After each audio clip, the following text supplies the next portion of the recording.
다루겠습니다. 이게 호르헤 루이스 보르헤스, 아르헨티나 부에노스아이레스 출신의 작가. 네. 여러분들이 이렇게 출력을 해주니까 좋죠. 또 칼라로. 그다음에 그거 이제 직접 쓸 수 있잖아요. 네. 1919년 가족이 스페인으로 이주했고 아방가르드 문예운동인 울트라이즘에 참여하면서 모더니즘을 비판하여 이성의 지배를 받지 않는 인간의 감성과 감각, 상상의 세계를 중시했다. 1939년 최초의 보르헤스적인 작품으로 평가되는 돈키호테의 저자 베르메나를 발표한다. 우리말로는 이 저자가, 이게 영어로는 아우토인데요, 어서. 이거를 작가라고 해도 되고, 우리는 그렇게 돼 있어요. 우리의 지금 언어 감각이 돈키호테의 작가 베르메나르라고 번역되기도 합니다. 아니면 거꾸로 베르메나르 콤마하고 돈키호테의 작가 이렇게 번역되고. 경험과 상상의 세계를 뒤섞어 놓은 그의 작품은 포스트 모더니즘 문학에 많은 영향을 끼쳤다. 저는 보르헤스를 많이 읽지는 않은데 흥미롭기는 한데요. 이걸 좋아하는 매니어들을 봤어요. 젊은이들 그냥 푹 빠져가지고요. 완전히 그런 사람들도 있더라고요. 그래서 저는 이제 아무래도 카프카나 이런 프루스트나 이런 걸 읽었지. 이 보르헤스는 이제 그 뒤 세대거든요. 보르헤스는 이제 리얼리즘, 모더니즘 그 앞에 세대의 그러한 그 문학적 원리를 비판해요. 그러니까 현실을 반영한다는 점에서 모더니즘도 마찬가지고 리얼리즘은 더 말할 것도 없고요. 현실을, 문학은 혹은 예술은 현실을 반영한다, 재현한다, 모사한다 이렇게 말할 수 있는데, 이제 포스트 모던에 와서는 완전히 상황이 달라져요. 글쓰기라는 건, 문학이라는 것은 현실을 반영하고 모사하는 게 아니라 글쓰기에 대한 글쓰기다 이렇게 돼요. 어떤 책에 대한 글쓰기가 되는 거예요. 이 우리가 다룬 단편의 경우는 돈키호테라는 책이죠.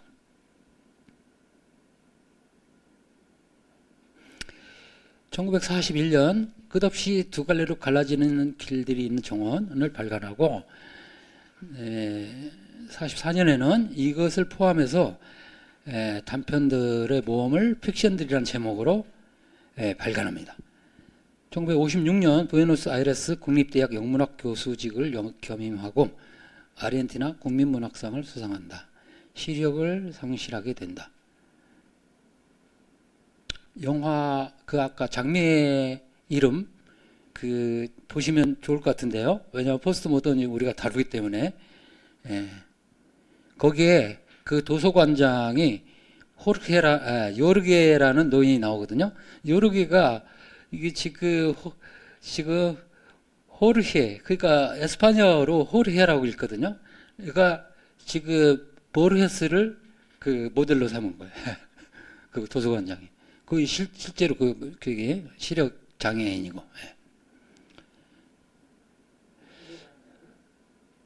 그 영화에 도서관을 담당하는 장미의 이름, 거기 요르게 노인이 나오거든요. 우리 지난번에 그 포스트모더니즘을 어떻게 볼까 거기서도 다뤘죠. 요르게 노인이. 그래서 도서관은 닫힌 세계다. 수도원도 닫힌 세계다.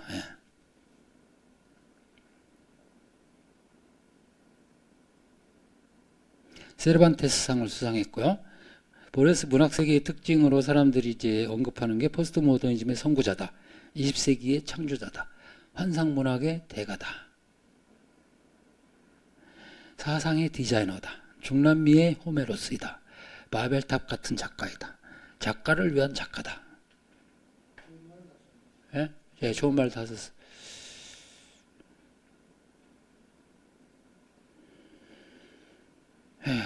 이 단편은 작가가 베르메나르를 비평하는 형식의 글이다. 제가 원문을 올렸습니다. 사실 여러분들이 이거 읽어와야 이제 통하는데 계속 저는 지금 생각하는 게 아무것도 준비가 안 된 사람을 위해서 네가 맛깔스럽게 그럴듯하게 이해할 수 있게 설명해봐. 이런 도전적 과제를 저한테 주신 것 같아요. 그래서 제가 고민을 많이 하는데 이거는 젊은이나 나이 든 사람이나 몇 번 읽어도 이해가 안 되는 작품이거든요. 근데 왜 이렇게 인구에 회자하는가? 이게 그만큼 뭐랄까 압축적인 작품이고 그냥 이게 철학서예요. 철학서. 이 작품 자체가. 그러니까 이게 지금 보르헤스가 이 형이상학적인 주제, 예를 들어 영혼, 시간, 죽음, 뭐 이런 그러한 주제를 가지고 글을 쓰는 그런 스타일이다. 그러니까 그 철학을 읽는 것 같은, 근데 문학적으로 완전히 각색을 하기 때문에 더 재미있죠. 자, 피에르 베나르라는 가상의 인물을 이제 설정해서 그 사람에 관한 글을 써나가는 거예요. 그래서 그 메나르는 누구냐? 세르반테스의 돈키호테를 그대로 다시 쓴 사람이다. 왜 다시 쓸까? 그이지. 메나르는 돈키호테 일부의 9장과 38장 그리고 22장의 일부만 남긴 채 세상을 떠난 것으로 서술된다. 프랑스 출신의 화학자이자 작가였던 루이 메나르가 모델이라는 추측이 있다. 그 작품을 보시면 각주가 잔뜩 달렸어요. 글의 첫머리에 실비나 오캄포에게 라고 되어 있거든요. 이 글을 이제 헌정하는 거죠.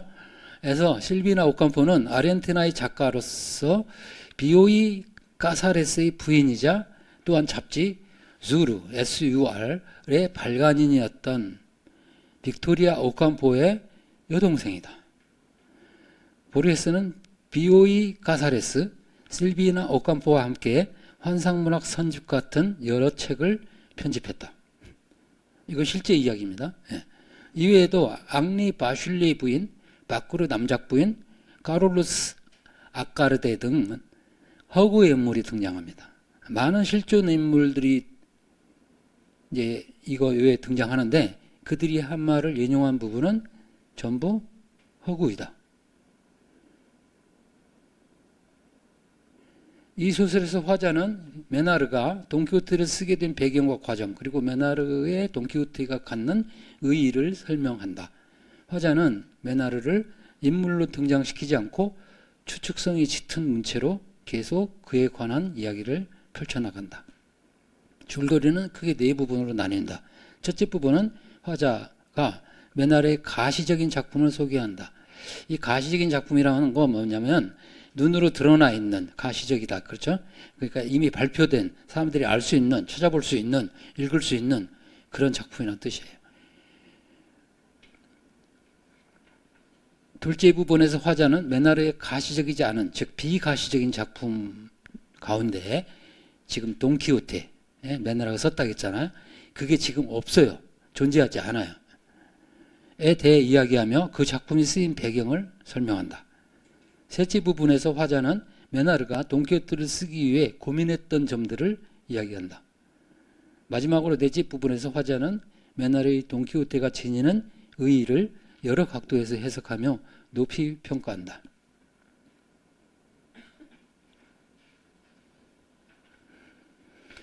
자, 73쪽까지 화자는 메나르의 가시적인 작품들의 목록을 나열한다.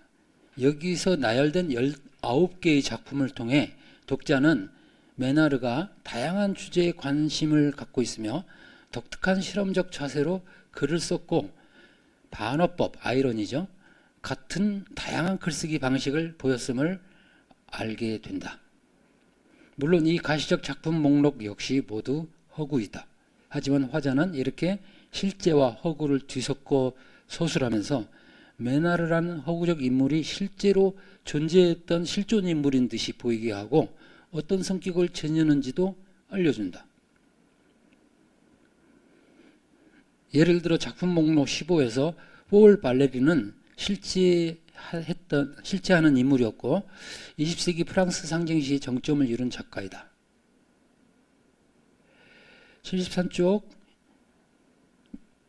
목록 16의 네 번째 줄에 폴 발레리와 메날의 오래된 우정에는 금이 가지 않았다라는 구절이 나와요. 이 구절을 통해 볼에서는 실제로 존재하는 발레리와 존재하지 않는 메나르의 관계를 구체적으로 설정하며 실제와 허구의 경계를 모호하게 만든다. 그러니까 독자로서는 이 발레리는 살아있는 작가인데, 예. 근데 메나르가 그러면 살아 있었네. 그리고 교류를 한 모양이네. 근데 이런 식으로 이게 긴가민가하는 그런 느낌으로. 예. 그러니까 일단은 허구인지 실제인지 모르게 글을 썼거든요. 그러니까 이 각주도 가짜 각주예요, 전부. 근데 논문 형식으로 되어 있어요. 그러면서 메나르의 발레리에 대한 공격은 그가 발레리에 대해 가졌던 생각과 정반대되는 것이라고 하면서 메나르가 자기 생각과 다르거나 반대되는 글을 발표하는 반어법적인 이로니쉬, 아이러니컬한 행동을 자주 했다고 설명한다. 겉과 속이 다른 이런 태도가 나중에 메나르의 돈키호테에서 드러난다. 이분법적인 사고에 대해 열린 시각을 가지고 있는 포스트모던적 성향이라고 할 수 있다. 그 다음에서 이제 화자는 메나르의 가장 의미 있는 작품이라고 할 수 있는 이게 둘째 부분 메나르의 이제 비가시적인 작품. 왜 비가시적이냐면요, 이 작품이 불태워서 없어졌어요. 존재하지 않아요. 그래서 비가시라고 한 거예요. 왜 그렇게 되는지는 이제 설명이 나와요. 화자는 메나르에게 영향을 끼친 두 작품을 소개한다. 하나는 노발리스, 이게 독일 초기 낭만주의의 그 대표적인 작가 중에 한 사람입니다. 한 사람은 프리드리히 슐레겔이 있고요. 또 한 사람은 노발리스가 있습니다. 노발리스가 한 단상을 언급을 해요. 근데 이 단상이 지금 메나르에게 영향을 줬다고 지금 서술하고 있어요. 잘 보세요. 내가 한 작가의 정신에 따라 행동할 수 있을 때에만, 즉 그 작가의 개성을 축소하지 않으면서 글을 번역하고 여러 가지 방식으로 변형할 수 있을 때에만 나는 그 작가를 이해했음을 보여주게 된다. 이는 작가의 주제의식을 다양하게 변형할 수 있을 때에만 작가를 완전하게 이해할 수 있다는 뜻으로 메나르는 이 경우를 우선 긍정적으로 보았다. 내지는 보았다고 저는 판단을 해요. 메나르가 하려고 한 작업도 이와 같은 작업이라고 볼 수 있다. 즉 세르반테스의 돈키호테를 완전히 소화하는 지금 단계를 보여주고 있죠. 그러나 나중에 드러나듯이 메나르는 작가 세르반테스의 작품을 번역하거나 변형하지 않은 채 철자 하나 다르지 않게 재작성하면서 작가와 작품에 대한 새로운 이해에 도달한다. 지금 메나르는 지금 20세기의 프랑스 작가예요. 그 다음에 세르반테스는 17세기 스페인 작가예요. 그런데 메나르가 쓴 책은 스페인어로 되어 있어요. 그리고 철자 하나 다르지 않게 썼어요. 왜 이런 미친 작업을 하게 됐나? 그걸 이제 설명을 하는 거예요. 이제 이게 파란 글씨로 쓴 것이 우리 텍스트에서 제가 인용한 부분을 이렇게 파랗게 썼어요. 근데 이 노발리스의 단상이 저는 개인적으로 이 작품을 떠나서 저한테 와닿거든요. 왜 그런지 이건 아까 첫 시간에 이야기했던 미메시스와 연관이 되는데요. 한 작가의 정신에 따라 행동할 수 있을 때에만 그 작가의 정신, 즉 작가의 정신을, 그 개성을 축소하지 않으면서 글을 번역하고 여러 가지 방식으로 변형할 수 있을 때에만 나는 그 작가를 이해했다고 할 수 있다.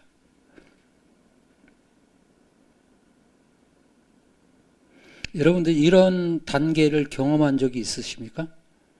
그러면 대상을 완벽하게 이해한 거예요. 네? 다시 이야기해줘요? 네. 지금 이 한 작가, 지금 파란색으로 쓴 이 단계의 경지에 도달했다면 그 사람은 그 대상이 되는 작가를 완벽하게 이해했다고 할 수 있다고요. 예를 들어 내가 셰익스피어의 햄릿을 읽었다. 그거 가지고 지금 충분치 않아요. 제가 이제 예를 들게요. 이걸 지금 벗어나서 햄릿을 읽었어요. 처음에는 참 잘 와닿지 않았고 두 번 읽고 세 번 읽고 그래서 점점 더 이해를 잘 하게 되고 그 다음에 그거를 드라마로 공연한 것을 보게 되고요. 그 다음에 그것의 그 원어를 그러니까 제가 보면 처음에는 번역본을 읽었거든요. 한글로. 그 다음에는 원어를 찾아서 읽어요. 그 다음에는 이게 계속 발전하는 거예요. 그 나중에 완벽하게 소화하게 되면 그 완벽하게 이제 그 대상을 이해할 수 있다고 이제 알 수 있지. 그런 단계는 거의 도달하지 못합니다. 근데 일부 우리가 위대하다고 지금 평가하는 작가들은 이런 단계를 거쳤어요.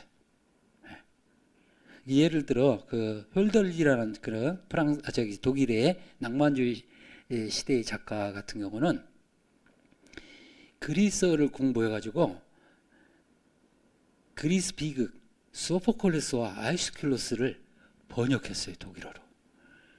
근데 그 번역한 독일어 본이 지금으로부터 200년이 넘었거든요. 근데 독일 대학에서 표준적인 번역의 하나로 쓰고 있어요. 저도 그렇게 해서 공부를 했어요. 이게 상상이 됩니까? 200년 전에 썼는데 우리나라 그럼 어느 시대인가? 정약용의 시대인가? 아니면 이율곡의 시대인가? 이율곡이 예를 들어 그 장자나 노자를 번역했어요. 우리말로. 근데 그거를 지금도 쓰고 있다면 대학에서. 그리고 상상이 돼요? 우리말은 불가능해요. 너무 많은 변천을 겪었기 때문에 세종대왕이 한글을 창제했지만 그걸 그대로 쓰지를 못해요. 우리는 10년이 너무 거의 이해 못할 수준으로 확 언어가 바뀌어버려요. 근데 독일어는 지금 제가 말씀드린 것 같은데 예전에 제가 독일에서 공부하면서 어느 순간 느낀 게 칸트 시대에 칸트가 썼던 그 용어가 일반 대중이 읽는 신문에 쓰이고 있다는 거예요. 그러면 칸트가 계몽이란 무엇인가라는 글도 썼거든요.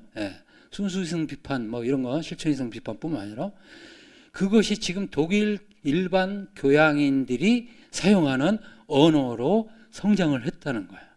이미 확산. 그 당시에는 극소수의 엘리트층이었잖아요. 지식인층. 지금 일반인이 쓴단 말이에요. 근데 우리나라도 보면 발전한 건 사실이에요. 하지만 독일의 지금 그런 예는 제가 지금 이 용어는 이 표현은 제가 쓴 게 아닐 거예요. 누군가 들었어요. 독일 사람한테 들었을 거예요. 독일인들이 지금 지적 수준이 어느 수준이냐면요. 200년 전에 칸트나 헤겔이 썼던 그 용어를 그 사람들이 했던 그 철학까지는 못 하더라도 그 사람이 썼던 용어를 쓴다는 거예요. 예를 들어 사파라 아우데 이런 게 지금 신문에 나와요. 그러면 너의 이성을 사용하라는 뜻이거든요. 계몽이란 뭐냐면 네가 지금 얼마나 무지몽매한 상태에 있는지를 깨닫는 데서 이제 출발하는 것을 거기에서 이제 목매하면서 탈출하라. 그러려면 네 이성을 사용해라. 너의 안목을 사용해라. 이제 이런 용어인데 그런 용어가 그냥 일상의 그 신문의 칼럼에 그냥 인용어로 나온다고요. 그러면 이제 무슨 생각을 할 수 있냐면요. 근데 이 사람들은 어떻게 배웠냐면 김나지움에서 배우고 그랬죠. 학교에서. 그런 것들을. 물론 이제 모든 시민들이 다 알지는 않아요. 거기서 교양의 차이가 나요. 그래서 어떤 용어가 나오잖아요. 그러면 예를 들어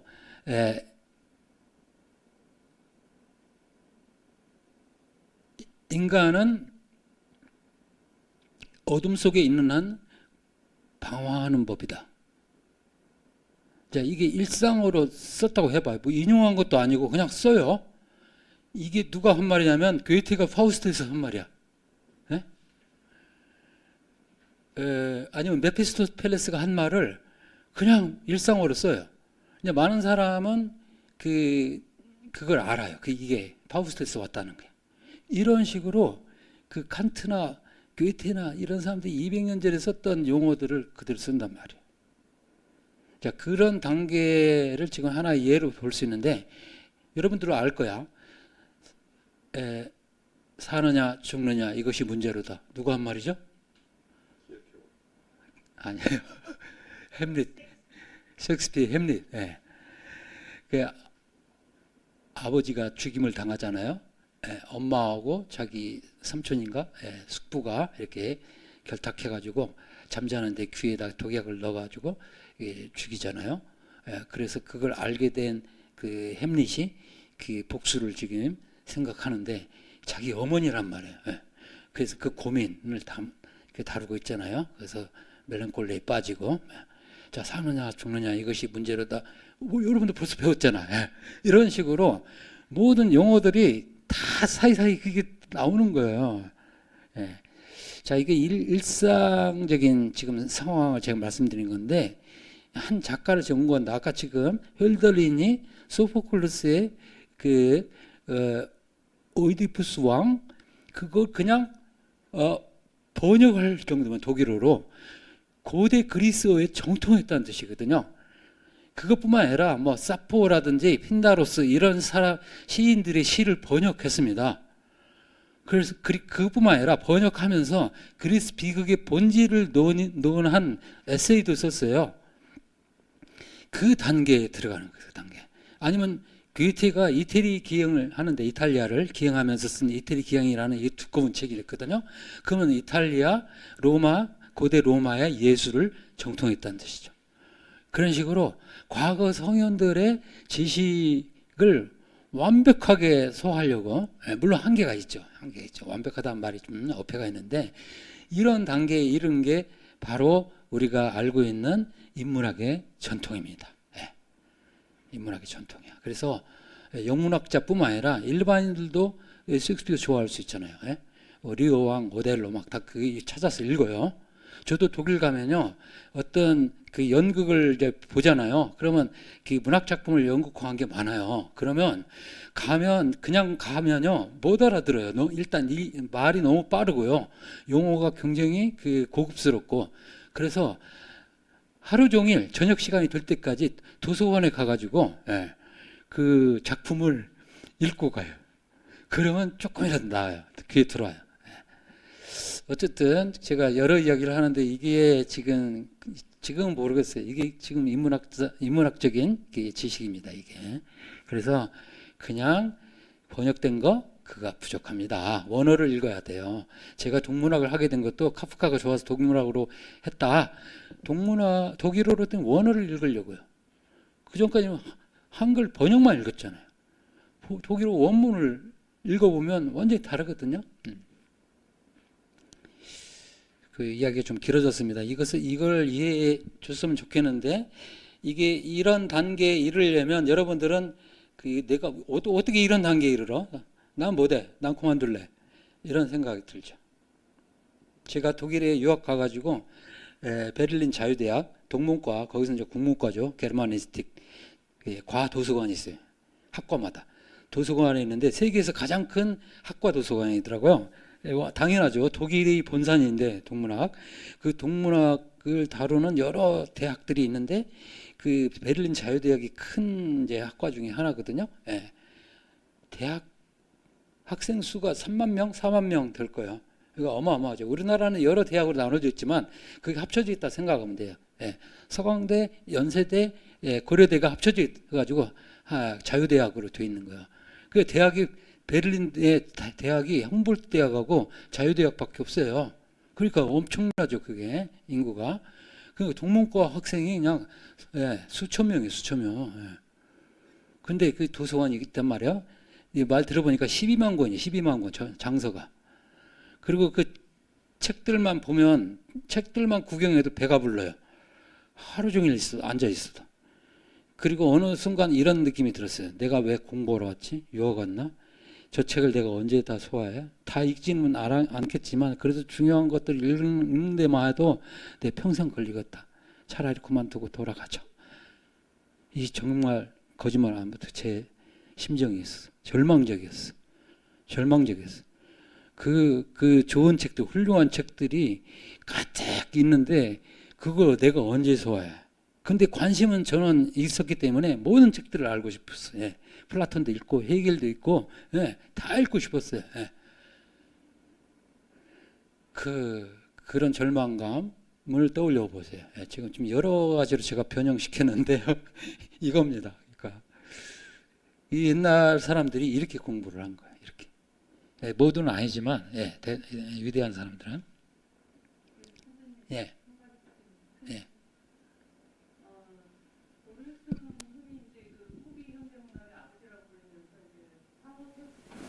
예,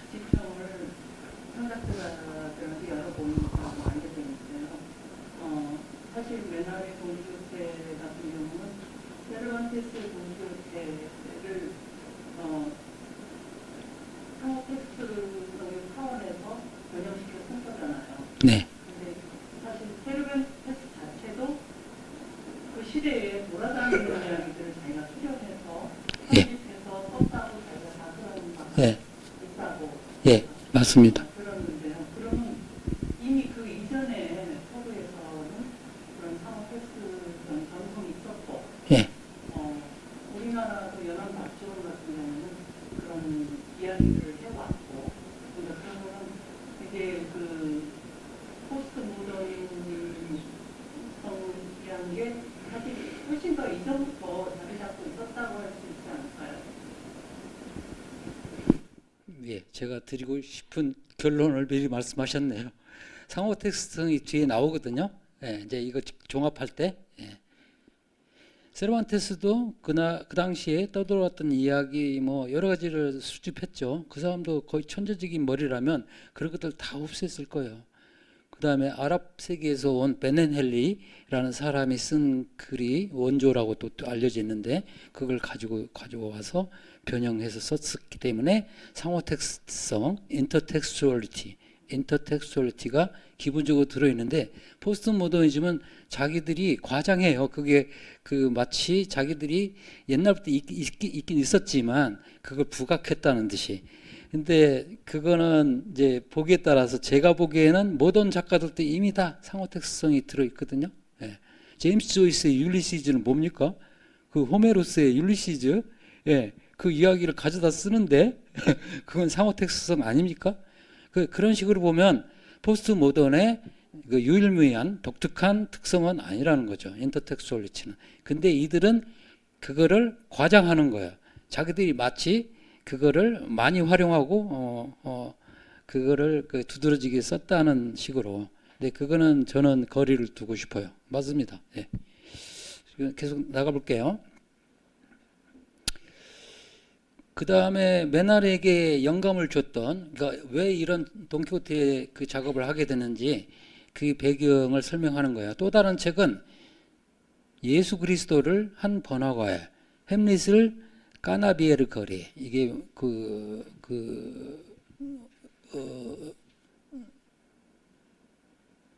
어떤 도시의 거리인데 어떤 도시인지 갑자기 생각 안 나네.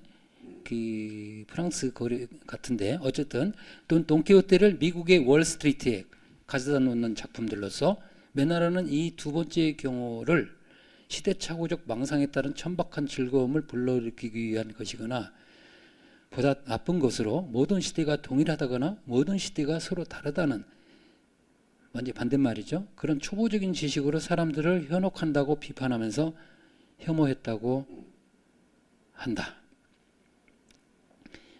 이 마구 뒤섞는 거죠. 예. 퓨전, 하이브리드. 그래서 그 굉장히 그 흥미로운 듯이 만들어 놓는. 근데 이것들은 너무 자의적이고 그냥 유희를 위한 것이다 해서 이런 것에 대해서 혐오했어요. 메나르는. 그러니까 이걸 위해서 자기가 지금 이런 생각에서 세르반테스 돈키호테를 다시 쓰기 한다는 것이 아니라는 걸 지금 분명히 하는 거죠. 예. 이 때문에 메나르는 돈키호테의 주인공들을 현재로 옮겨놓고서 변치 않는 모습을 보이거나 주인공이 현재 상황에 적응한 것을 부각하지 않는다. 메나르는 원래의 돈키호테와 다른 돈키호테를 쓰려는 것이 아니라 돈키호테와 단어, 행까지 완전하게 일치하는 작품의 일부를 쓰려고 한 것이다. 그러니까 돈키호테를 변형한 것, 또 쉽게 풀어 쓴 것, 제가 예를 들게 여기 사진이 나오죠. 예. 이런 식으로 뭐 초등학생들을 위한 돈키호테, 뭐 아니면 뭔가 이게 다른 그 맥락에 가져다 놓고 동교들을 풀어 쓰는 이런 것들을 지금 추구한 게 아니었다. 메나르는. 그러니까 메나르가 한 작업이 미친 작업인 게 뭐냐면 여러 그 다시 쓰기를 하는데 원본하고 똑같이 나온 거예요. 어떻게 생각하세요, 여러분들? 원본하고 똑같이 나오는데 그게 나오기까지 과정이 어마어마한 과정인 거예요, 지금. 그걸 지금 이야기하는 거예요. 자, 그 메나르는 또 다른 돈키호테를 집필하려는 게 아니었다. 이제 메나르의 말을 인용합니다. 나의 의도는 단지 놀랍게 만들려는 것뿐이지. 사람들을 놀래키려고. 그 다음에 메나르의 돈키호테에 대해서 계속 이야기가 나옵니다. 물론 그가 절대로 원작을 문자 그대로 옮겨 쓰려고 했던 것은 아니었다. 그의 경탄할 만한 야심은 미겔 데 세르반테스의 작품과 일치하는 단어와 단어, 행과 행이 일치하는 그런 몇 페이지를 쓰려는 것이었다. 화자는 작품을 변형하거나 세르반테스의 돈키호테 이후 메나르의 돈키호테가 쓰기까지 역사를 반영하게 되면 이렇게 창조된 텍스트는 기존 텍스트를 단순히 변조하거나 되풀이하는 데 지나지 않게 된다고 비판한다. 따라서 메나르는 돈키호테의 저자 세르반테스와 일치하기 위해 노력한다. 하지만 이는 메나르의 주체성을 포기하지 않은 채, 즉 메나르이면서 세르반테스가 되기라고 할 수 있다. 이게 가능합니까? 여러분들? 자기의 정체성을 잃지 않으면서 다른 사람이 되기. 이게 미메시스의 비밀이기도 한데요. 위대한 작가들이 이런 경지에 다다라요. 그 베냐민이라는 그 사상가가 프루스트에 대한 글을 쓰면서 노트에 쓴 게 있어요. 예. 카프카나 프루스트가 나라고 자아라고 지금 말한 것은 유리같이 투명한 자아이다. 누구든 그 자아의 자리에 들어와서 방들을 다 구경하고 모든 걸 관찰할 수 있다. 그러니까 유리같이 투명한 자아라는 것은 자아가 없다는 것이죠. 근데 이제 누구나 들어와서 다 그 안을 볼 수 있기 때문에 폐쇄된 게 하나도 없는 거야. 그러면 다시 말해서 그 작가는 모든 사람의 자기가 다루는 그 문학작품에서 인물의 감정이입을 할 수 있는 사람이에요. 여기서 여러분들한테 제가 질문을 드릴게요. 내가 평생 갖고 있는 의문인데요. 우리가 작가하면 작가의식이 뚜렷한 사람, 자의식이 뚜렷한 사람을 알고 있잖아요. 누구보다도 자기 개성이 뚜렷하고. 그런데 지금 말한 맥락에서 보면 작가는 누구라도 될 수 있는, 언제든지 자기를 비워놓고서 다른 사람이 들어와서 살게 만들어. 그러니까 감정이입의 천재들이에요.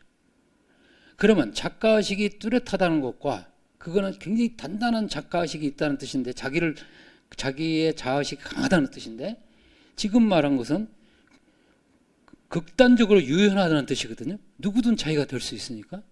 자기가 다른 인물이 될 수 있다는 것은 그 인물이 자기한테 들어올 수 있다는 뜻이니까요. 이 두 개는 극명하게 모순이에요. 모순인데 작가들은 이거를 구현하거든요. 그래서 그것도 이제 떠올려 보시고요. 어떻게 해서 그 가능한지. 감정이입의 비밀로 이게 인도합니다. 아니면 이런 표현도 있어요. 번역은 불가능하다. 왜냐하면 두 주인을 섬기는 일이기 때문에. 하나는 모국어, 하나는 자기가 번역하고자 하는 그 대상의 언어. 그러니까 제가 라틴어로 된 어떤 텍스트를 번역한다. 그러면 라틴어에 내가 충실해야 하잖아요. 근데 우리말로 번역을 하게 되면 우리말에 충실해야 하잖아요. 두 주인을 섬기는 일이다. 그렇기 때문에 불가능하다. 좀 아이러니컬하게 한 말입니다. 괴테가 한 말이에요. 괴테가. 그런데 우리는 그러니까 무슨 말이냐면 여러분들이 번역을 읽을 때 원문을 대체하는 번역은 열악한 번역이에요.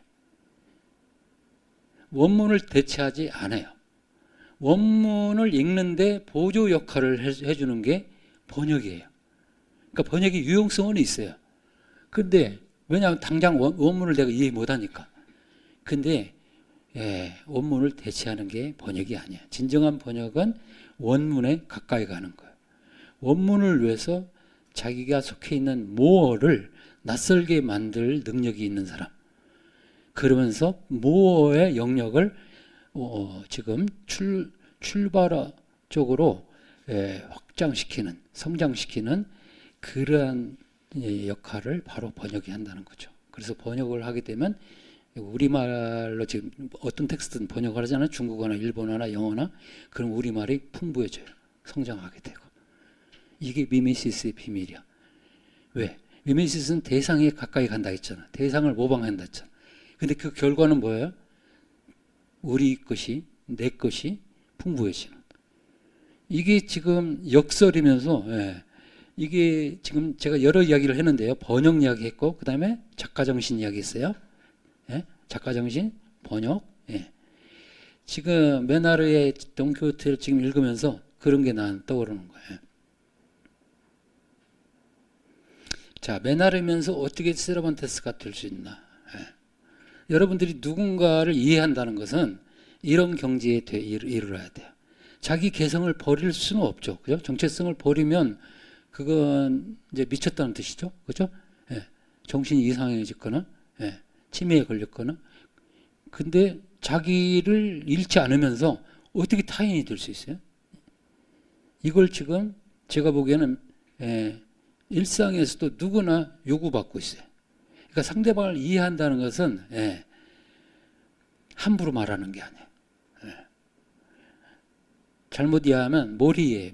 이해는 몰이해다. 제가 그런 강연을 들은 적이 있는데 왜냐하면 그때 사람들이 언더스탠딩이라고 말한 것은 대상을 사람이든 사물이든 내가 갖고 있는 인식의 그물망에 포착했다. 너는 처리되었다. 너는 끝났다. 이란 뜻이에요. 그러니까 그 그물망에서 빠져나가는 것이 오히려 진실일 수 있어요. 이게 미미시스하고도 연결이 됩니다. 그래서 메나르면서 세르반테스 되기, 이게 지금 불가능한 요구를 받고 있는 거예요. 지금 메나르가. 계속 나갈게요. 그렇다면 이렇게 하기 위해 메나르는 어떤 이제 전략을 쓰게 되나? 일단 스페인어에 능통해야죠. 그 다음에 가톨릭 신앙을 회복하는 것. 세르반테스가 가지고 있었던 그런 신앙을 회복해야 돼요. 그 다음에 무어인들 또는 터키인들과 전쟁을 벌이는 것. 당시 에스파냐에서 이런 전쟁들이 일어났거든요. 그러니까 그 전쟁을 경험을 해야 돼요. 그 다음에 1602년에서 1918년 300년의 시간을 유럽 역사에 대해서 잊어버리는 것. 이걸 기억하게 되면 그동안 있었던 것이 이제 살아난 것이 되기 때문에 이걸 잊어버려야 돼요. 그 다음에 미겔 데 세르반테스가 되기. 아까 말했듯이.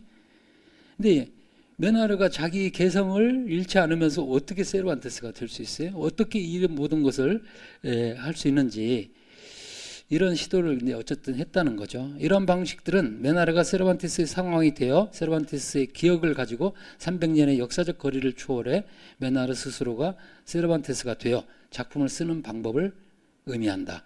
이 세르반테스가 되기는 돈키호테를 제대로 이해하기 위해서 세르반테스의 의도와 완벽히 일치해야 한다는 것을 뜻한다. 세르반테스의 의도의 재생을 꾀하는 것이 그렇다면 과연 메나르의 돈키호테 쓰기의 목표였을까? 그러나 메나르는 그 방법이 너무 쉽다는 이유로 중단한다. 물론 독자들은 사실은 그렇게 한다는 게 불가능하기 때문에 중단하는 게 틀림없다고 생각할지 모른다. 맞는 말이다. 그러나 보다 정확하게 말하자면 그가 의도한 작업 자체가 애초부터 불가능했고 그것을 성취하기 위한 모든 불가능한 방법들 중 앞의 방법은 가장 흥미롭지 못한 방법이었다. 20세기에 살면서 17세기 대중소설가인 세르반테스가 된다는 것은 어쩐지 그에게 일종의 강등처럼 보였던 것이다. 자, 여기 엄청난 아이러니가 들어있거든요. 지금 세르반테스가 그 돈키호테를 쓰기 위해서 세르반테스가 되기로 작정했는데 세르반테스가 된다는 건 일종의 그 강등처럼 너무 쉬운 일처럼 느껴졌다는 거예요. 그걸 그래서 그 길을 포기했다는 거야. 이게 방금 했던 말을 지금 뒤집는 거거든요. 그래서 메나르는 자신으로 남아있으면서 자신의 경험들을 통해 돈키호테에 도달하는 야심적인 작업에 뛰어든다. 자, 여기서 이제 설명이 나오는데요. 자기로 남아있으면서 자신의 경험을 가지고 돈키호테에 도달해서 돈키호테와 똑같은 글을 쓰는 그게 지금 목표인데 이게 역설적이죠. 이를 위해 그는 돈키호테 2부에 나오는 서문을 뺀다. 서문을 삽입한다는 것은 메나르가 또 다른 인물인 세르반테스를 창조하는 것이 되겠지만 그것은 돈키호테를 메나르의 관점이 아닌 세르반테스의 관점으로 제시하는 모양새가 되기 때문이다. 당연히 메나르는 그런 용이한 방법을 거부한다. 자, 이 서문을 집어넣게 되면 세르반테스가 등장하는 거거든. 세르반테스가 서문을 썼기 때문에 그래서 서문을 제거하는 거예요.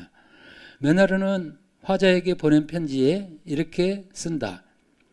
그 지금 화자가 서술자가 메나르가 자기한테 보내왔다는 편지를 지금 읽어줘요. 본질적으로 나의 작업이 난해한 것만은 아니네. 다만 문제는 그것을 완수하기 위해서 내가 불사신이 되어야 한다는 데 있지.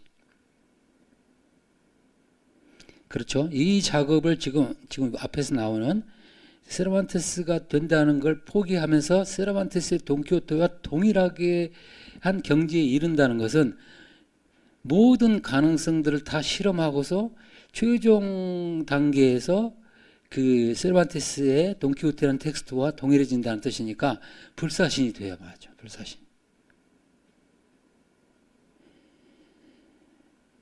그 다음에 그러면 왜 돈키호테를 선택했을까? 메나르가 왜 돈키호테를 선택했는지에 대한 이야기가 나오는데요. 메나르는 스페인 사람도 아니었고 프랑스 님이란 도시 출신의 상징주의자인데 왜 돈키호테에 매달렸던 것일까? 이에 대해 메나르는 다음과 같이 자신의 입장을 밝힌다. 내가 돈키호테에 대해 깊은 흥미를 느낀 것은 사실이네. 그러나 어떻게 말을 해야 하나? 그러니까 그 작품을 선택한 것이 필연적인 것이었던 것은 아니라고 해야겠지. 사실 돈키호테는 우연에 의해 만들어진 책이고 그렇기 때문에 돈키호테는 쓸모없고 보잘것없는 책이라고 말할 수 있지. 자, 돈키호테는 우연의 산물로 만들어진 세르반테스의 돈키호테는 작품인데 메나르가 시도하는 것은 이 우연을 필연으로 만드는 일입니다. 그래서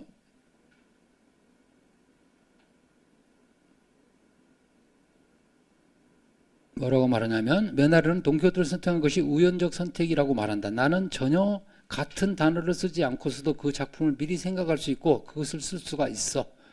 곧 메나르는 이러한 우발적인 작품을 문자 그대로 재작성하겠다는 신비로운 책무를 떠맡게 된다. 그래서 메나르의 이제 돈키호테의 창작 방식이 나오는데요.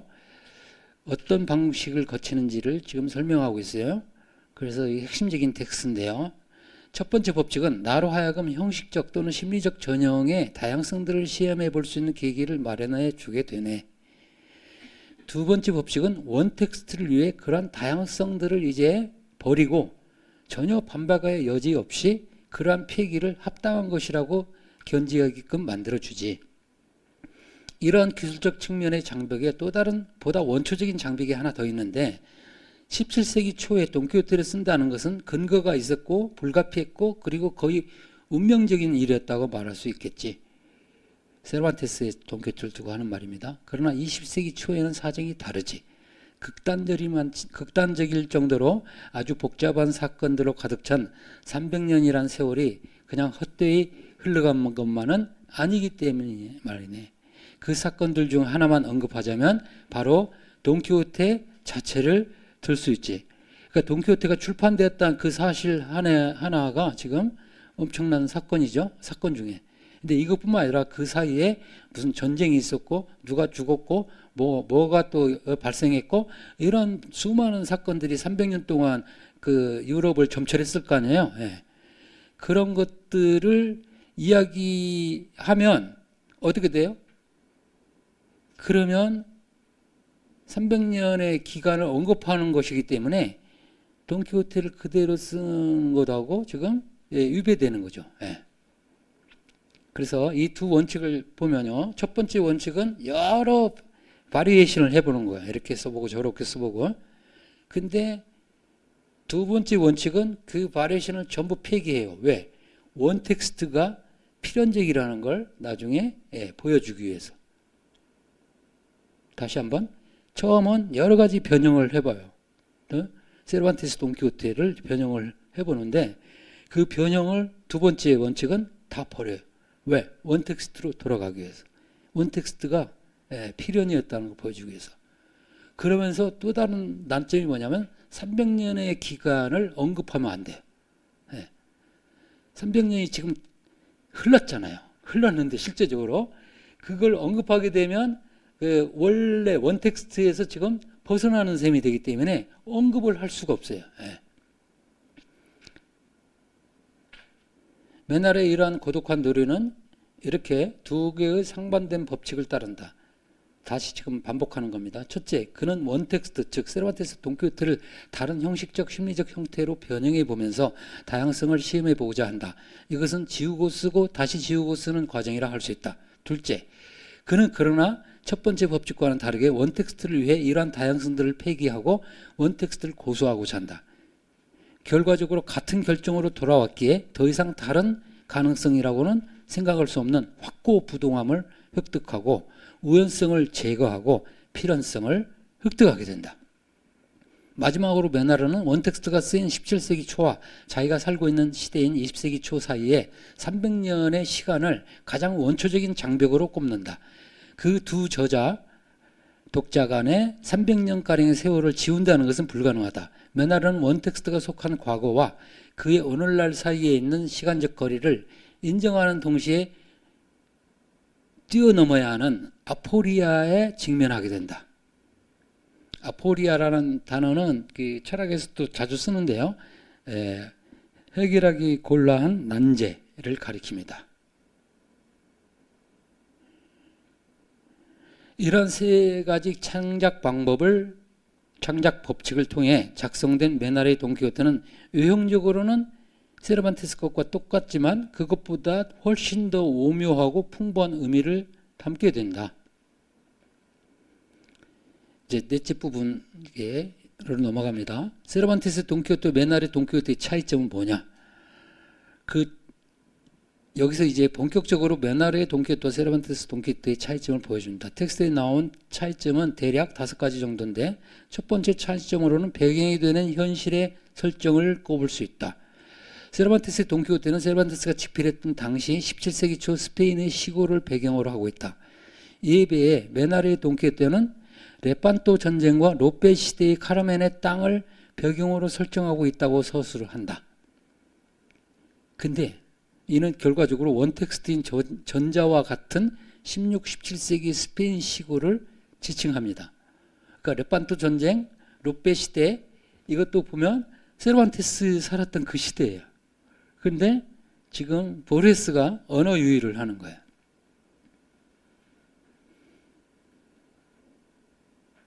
그래서 사실은 똑같은 거죠, 현실이. 그 다음에 두 번째, 스페인적 요소 지방색인데요. 이거를 제거하려고 합니다. 화자는 메나르가 돈키호테라는 역사 소설을 집필하면서 17세기의 당대 스페인적인 요소, 예를 들어 그 스페인에 들어와 살던 집시들, 아메리카 대륙 정복자들, 그 다음에 신비주의자들, 종교재판, 필리페 2세 당시 스페인 왕, 아우토 그 스페인 그 연극 형식 중에 하나인데요. 이것을 배제한 장만을 선택한다. 그러니까 그 17세기 스페인적 그런 그 지방색이 드러나는 요소들을 쓰게 되면 그걸 그냥 전사한 것이 돼 있잖아요. 그래서 그걸 피하려고 지방색이 빠져 있는 그러한 장만을 선택해요. 지방색에 대한 이러한 경신은 플로베르의 살람보와는 다른 새로운 역사 소설의 장을 열었다고 화자는 평가한다. 플로베르의 살람보는 그 카르타고와 로마의 전쟁을 배경으로 하는 역사 소설인데요. 그 플루에르는 그 살람부라는 그 여인 이를 주인공으로 삼는 그 역사 소설을 쓰면서 그 당시 지방색을, 그러니까 카르타고의 지방색을 많이 도입해요. 그걸 연구하거나 그것을 찾아가지고 역사서에서 그걸 활용했다는 거죠. 그런데 메나르는 그런 식으로 하면 역사 소설, 자기는 새로운 역사 소설을 지금 쓰겠다는 거야. 그거는 지방색을 다 제거한다는 뜻이지. 그러니까 특수한 것을, 특수성을 다 제거한다는 거예요. 그래서 살람보에 대한 이야기는 제가 참고로 넣었고요. 그 다음에 세 번째 차이점, 이것도 기가 막힌 이야기인데요. 문예가 우수하냐, 무예가 우위에 있냐, 이걸 가지고 돈키호테가 흥미로운 연설을 해요. 예, 그 돈키호테라는 책 그 안에서. 그래서 일부 38장에서 그걸 쓰고 있는데요. 근데 지금 이 사람은 누구야? 버드란드 러셀, 그리고 그 지식인들의 배반을 썼던 그 사람의 동시대 사람인 메나르가 그 돈키호테를 쓰는데, 그 돈키호테가 이러한 아리송한 궤변들의 제물이 되다니, 이게 무슨 말이냐면요. 그 다음에 나오는데요. 돈키호테의 세르반테스는 문예가 우위에 있냐, 무예가 우위에 있냐를 가지고 토론을 해요. 그리고 무예를 선택합니다. 무예가 우위에 있다고 돈키호테가. 그래서 세르반테스 입장에서 문예보다 무예를 선호하는 것은 어떻게 보면 매우 당연하다. 왜냐하면 그는 제대 군인이었을 뿐만 아니라 그 당시 전투에도 참여했기 때문이다. 반면 무예보다 문예를 중시하는 러셀, 그 다음에 아까 그 방다의 책인데요. 줄리엥 방다의 동시대인 메나르도 그 책에서 문예보다 무예를 중시하는 세르반테스 의견을 따르고 있단 말이에요. 왜냐하면 똑같이 써야 하기 때문에. 예. 그 당시의 시대적 병으로 봤을 때 메나르의 이런 주장은 어긋나죠. 그죠? 다시 제가 설명드릴게요. 세르반테스가 무예를 문예보다 우위에 둔 것은 당연해요. 세르반테스 자신이 제대 군인이었고 그 당시 무예가 우위에 있어야 할 여러 가지 이유들이 있어요. 그런데 메나르는 당시 지금 20세기에 문예가 우위에 있는 그런 시대에 살고 있었고, 이 사람의 동시대인들 보면 지금 러셀이나 방다 같은 사람 보면 문예를 당연히 우위에 두는, 인문학을 우위에 두는 그런 시대의 동시대이란 말이에요. 근데 메나르가 무예를 우위에 두는 그러한 주장을 한다면 이건 어긋나지 않느냐. 그래서 화자가 이제 설명합니다. 이게 왜 이렇게 됐는가. 1. 여러 가지 해석이 난무하는데요. 먼저 소설 속 가상의 인물인 앙리 바슐리의 부인은 이를 작가가 주인공의 심리에 종속되는 현상이라고 말한다. 그러니까 미메시스, 단순한 미메시스죠. 그러니까 세르반테스의 이 감정이입하다 보니까 이렇게 됐다 이러죠. 두 번째는 다른 사람들은 이 구절을 그저 세르반테스 돈키호테에서 그대로 베껴온 것이라고 생각한다. 세 번째 대해 해석은 작가가 보기에 전혀 반박할 여지가 없는 바쿠르 남작 부인은 이것이 니체의 영향에 따라 쓰인 구절이라고 본다. 여기서 니체의 영향이라고 하고 아무 설명이 없거든요. 근데 제가 보기에는 니체의 영향은 생명의 의지 있잖아요. 권력의 의지, 생명미학이거든요. 니체. 그렇기 때문에 그 글, 어떤 이런 인문학, 이게 우위보다도 권력, 생명, 이게 중요하다는 것을 지금 강조한 철학자가 니체란 말이에요. 근데 그 니체의 영향을 받게 되면 문예의 우위주의를 조롱하게 되죠. 예. 그래서 그걸 따라서 그가 니체의 영향을 받아서 메나르가 그렇게 썼을 거다. 네 번째 또 해석은 메나르의 이러한 글쓰기를 그의 반어법적 습관에서 비롯된 것이라고 본다. 메나르가 앞에도 나왔는데요. 발레리를 비판했는데 발레리와 우정에 금이 가지 않았다 했거든요. 그러니까 발레리 뭐 그런 이야기도 나오고 어쨌든 뭐에 대해서 비판을 하는데 사실은 그 반어법적으로 비판했다는 거예요. 그러니까 실제로는 비판이 아니라는 거죠. 그러니까 여기서 지금 무예를 우위에 드는 것은 이 사람이 아이러니를 지금 수행하는 거라는 거지. 이처럼 이 구절은 세르반테스의 구절과 달리 다양한 해석의 가능성을 내포한다.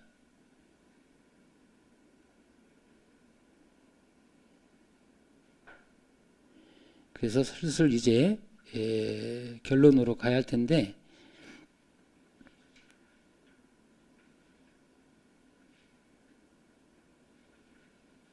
문체상의 차이도 나타납니다. 맨 아래의 고어체는 자규적인 흔적을 벗어나지 못하죠. 왜냐하면 20세기에 프랑스어를 모어로 삼는 그 작가가, 메나라는 작가가 당연히 세르반테스 시대의 그 돈키호테의 글귀를 그대로 쓰게 되면 자규적인 흔적이죠, 그죠? 메나라는 고어체를 지금 모방해서 쓴 거예요.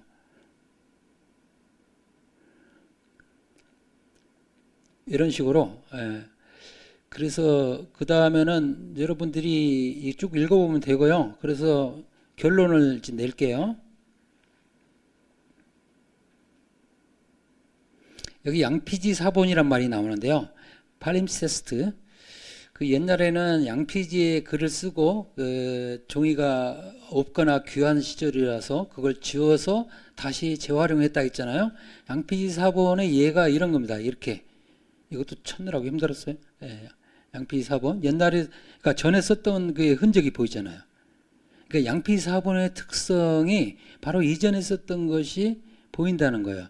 여기서 상호 텍스트성이 나옵니다. 상호 텍스트성. 상호 텍스트성 이야기할 때 그 이미지로서 양피지 사본 이야기를 많이 해요. 그러니까 상호 텍스트성을 이야기하다 보면 하늘 아래 새로운 건 없다.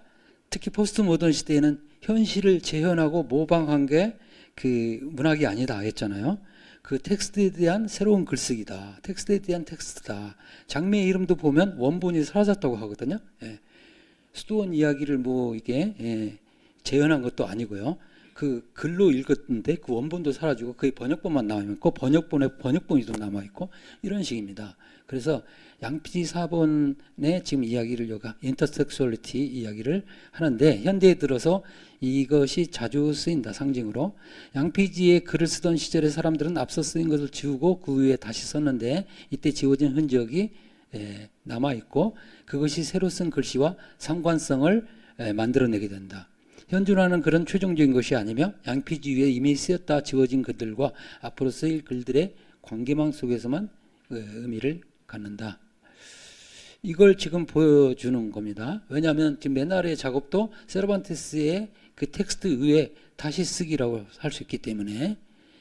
그래서 결론, 포스트 모던적 특징이요.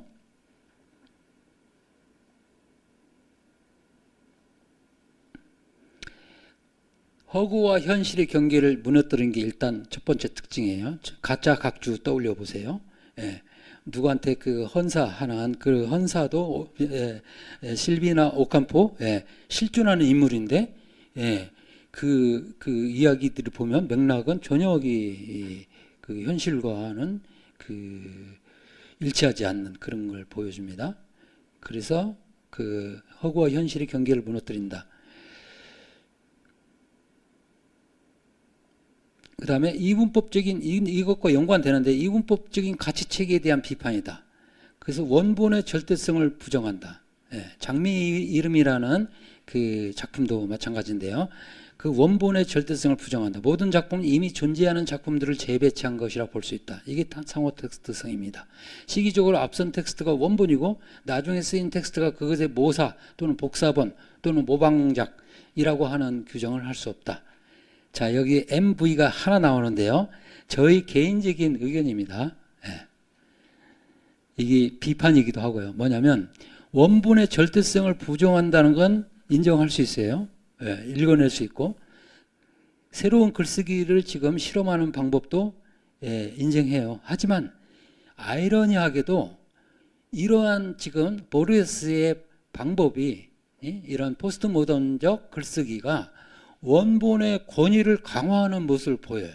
왜냐하면 하필이면 왜 그 유명한 세르반테스의 돈키호테를 택했냐 이거죠. 뭐 다른 여러 텍스트, 수많은 텍스트가 있는데 세르반테스의 텍스트를 택했거든요. 그러면 그 고전 문학을 그 공격한다는 건 좋은데 공격하면서 그걸 강화시키고 있어요. 나는 이거 역설적이라고 생각해요. 그래서 그 포스트 모던이 모던을 아무리 비판해도 모던을 인용할 수밖에 없어요.